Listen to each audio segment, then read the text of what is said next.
In 1968, Professor Michael Lipinski did an influential paper called Protest as a Political Tool. This paper is extremely relevant today, especially last Saturday. Lipinski concluded that successful protest movements had four basic attributes. They had clear strategic goals, they broadened coalitions, they recruited influential people or expanded influential people in their movement, and this is the really important one, they took protest and mobilized it into political or electoral outcomes. What does all that mean in common sense layman's terms? What it means is people have been asking, can no kings actually bring about change? The answer is yes. And the growth of the No Kings movement suggests that people are being impacted, the coalition is broadening. Now, the question remains whether or not No Kings is a protest movement or a political movement. As you can see from Lipinski's goals, the No Kings doesn't have strategic goals.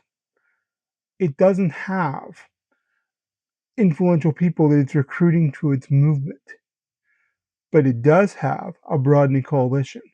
A group of Harvard professors released a study just a few days before the second No Kings protest that found that the anti-Trump protests aren't just growing numerically; they're growing geographically.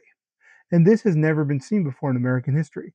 A protest movement that is expanding across the country in towns big and small. And that's basically attributable to changes in technology that make it easier for people to interconnect with one another and hold rallies. We're past the days now where everybody would have to come to DC for a protest.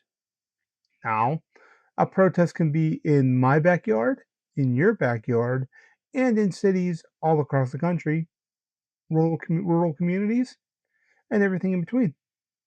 So, the Harvard researchers found that in January of this year, the protests were centrally located in districts that Harris won by the biggest margins, or areas that Harris won by the biggest margins. By February, the protests had spread to areas that Harris won by slim margins, and the margin of victory is much smaller. By April, the protests had started to spread into Trump areas.